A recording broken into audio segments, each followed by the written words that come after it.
یہ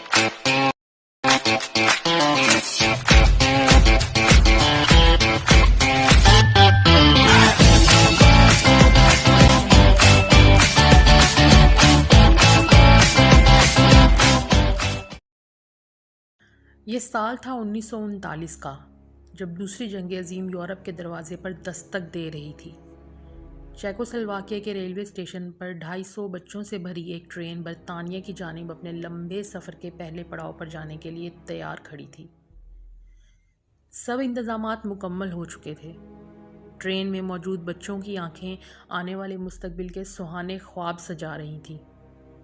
بچوں کے والدین پلیٹ فارم پر آنسو بھری آنکھیں لیے اپنے بچوں کو خود سے دور بھیجنے کے لیے تیار تھے، جب اچانک اسٹیشن پر ہڑبڑی مچ گئی۔ کچھ ہی لمحوں میں یہ خبر جنگل کی آگ کی طرح پھیل گئی کہ جرمنی اور اتحادی افواج میں دوسری جنگ عظیم کا باقاعدہ آغاز ہو چکا ہے۔ Such undertaking has been received, and that consequently this country is at war with Germany. یہاں سے ایک ایسے دور کا آغاز ہوتا ہے جس کے اختتام تک لاکھوں کروڑوں لوگ اپنی زندگیوں سے ہاتھ دھو بیٹھے۔ کئی ممالک کا شیرازہ بکھر گیا، نہ جانے کتنے بچے یتیم اور عورتیں بیوہ ہو گئیں۔ آج کی یہ سچی کہانی ایک ایسے انسان کے گرد گھومتی ہے جس کے کارنامے سے دہائیوں تک دنیا جان رہی، جس نے سینکڑوں بچوں کو اس وقت بچایا جب وہ موت سے محض چند قدموں کے فاصلے پر تھے۔ نیکولس ونٹر نے 1909 میں امریکہ میں ایک یہودی خاندان میں جنم لیا۔ 1938 کے دسمبر میں ونٹن چھٹیاں گزارنے کے لیے جانے والے تھے جب ان کے ایک دوست مارٹن بلیک نے انہیں پراگ جا کر وہاں موجود صورتحال کا جائزہ لینے کا کہا۔ مارٹن بلیک اور ان کے ایک دوست ڈورین وارنر ایک انسانی حقوق کی تنظیم کے ساتھ وابستہ تھے۔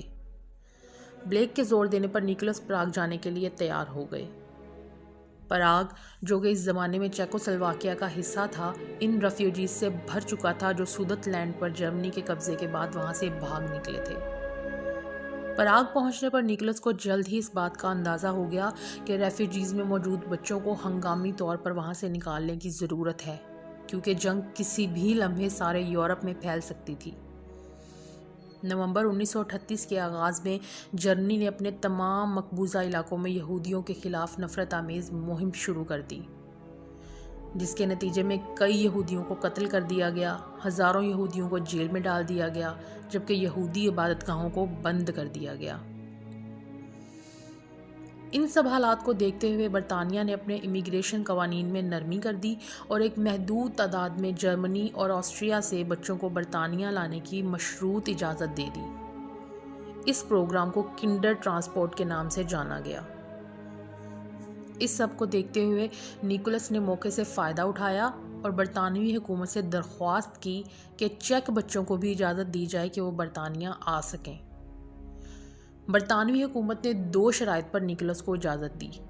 نمبر 1، ہر بچے کے لیے پہلے ایک ایسے برطانوی خاندان کا انتظام کیا جائے جو اس کو گود لینے کے لیے تیار ہو۔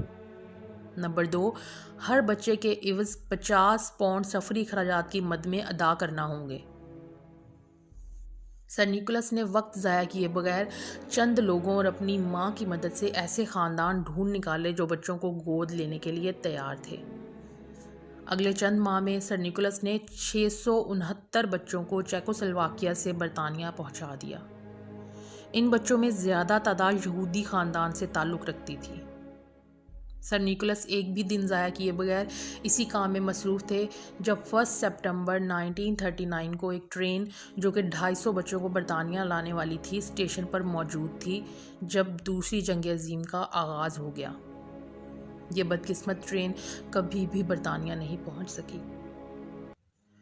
1945 میں جنگ ختم ہو گئی، جس کے بعد برطانیہ میں موجود بچوں کے والدین اور خاندانوں کو تلاش کرنے کا کام شروع کیا گیا، تو یہ دردناک انکشاف ہوا کہ زیادہ تر بچوں کے مکمل خاندانوں کو جنگ کے دوران قتل کیا جا چکا تھا۔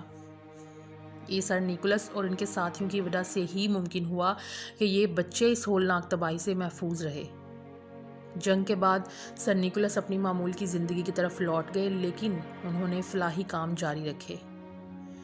گو کہ انہوں نے کبھی اپنے اس عظیم کارنامے کی تشہیر نہیں کی، لیکن کبھی اس سے انکار بھی نہیں کیا۔ سالوں بعد نیکولس اپنے پیپرز کسی میوزیم یا آرکائیو میں دینے کی تیاری کر رہے تھے تاکہ بچوں کو ان کے خاندانوں سے ملوایا جا سکے۔ ان پیپرز میں بچوں کی تفصیلات موجود تھیں اور اسی وقت نیکولس کو دیٹس مائی لائف نامی شو میں بلوایا گیا۔ وہاں ایک سرپرائز ان کا منتظر تھا، جس میں ان کی ملاقات ان بچوں سے کروائی گئی جن کی جان انہوں نے بچائی تھی۔ ان میں موجود بہت سے بچوں کو پہلی بار معلوم ہوا کہ ان کا محسن کون ہے۔ نیکولس ونٹن کو بہت سے اعزازات سے نوازا گیا، جس میں نائٹ ہوڈ بھی شامل ہے۔ سر نیکولس مرتے دم تک اس بات پر بضد رہے کہ انہوں نے کوئی غیر معمولی کام نہیں کیا اور ان کی جگہ کوئی بھی موجود ہوتا تو وہ یہی کرتا۔ اس کے ساتھ ساتھ انہیں ایک بات کا دکھ ہمیشہ رہا کہ وہ ان 250 بچوں کو نہیں بچا سکے جو جنگ کے آغاز پر ہی ممکنہ طور پر موت کے منہ میں چلے گئے۔ سر نیکولس ونٹن کی زندگی اور ان کی جدوجہد ان کے ہی ایک قول کی سچی ترجمانی کرتی ہے: If something is not impossible, there must be a way of doing it.